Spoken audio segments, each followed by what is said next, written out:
Birthplace of Country Music Museum. That's what they call it.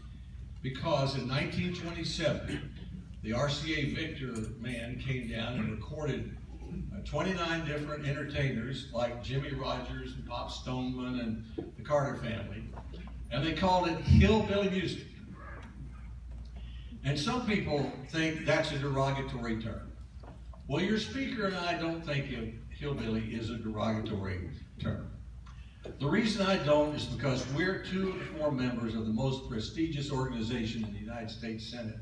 We call it the Hillbilly Caucus. I'm in it because I grew up listening to the same music on Kaz Walker and the Midday Merry-Go-Round.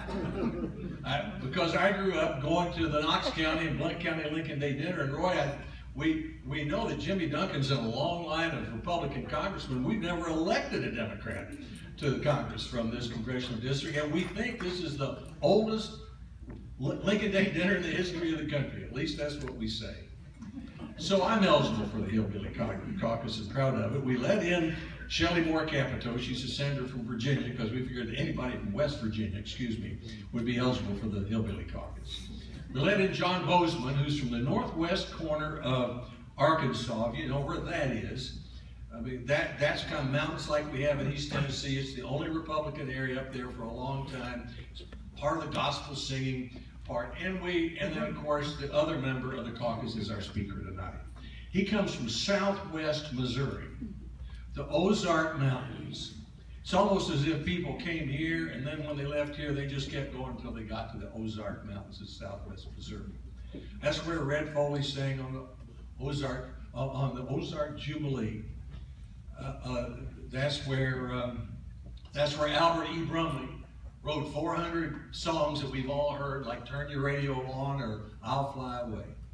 So the culture and the republicanism and the values of those parts of our country are a lot the same. Now, he's got a little bit more going for him than the Hillbilly Caucus. He was a history teacher. He was the president of a university. Clarence said he knew the former president of the same university. He was elected 7 times to the United States House of Representatives from southwest Missouri. And he was elected the #2 leader in the House, the majority whip, faster than anybody in the history of our country.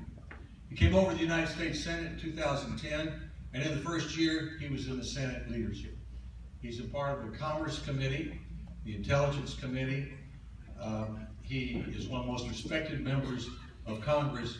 Jimmy Duncan has done us a great favor to invite to be our keynote speaker tonight at the longest running Lincoln Day dinner in the history of the country, senior member of the Hillbilly Caucus and the vice chairman of the Republican Conference in the United States Senate, the Honorable Roy Blunt of Missouri.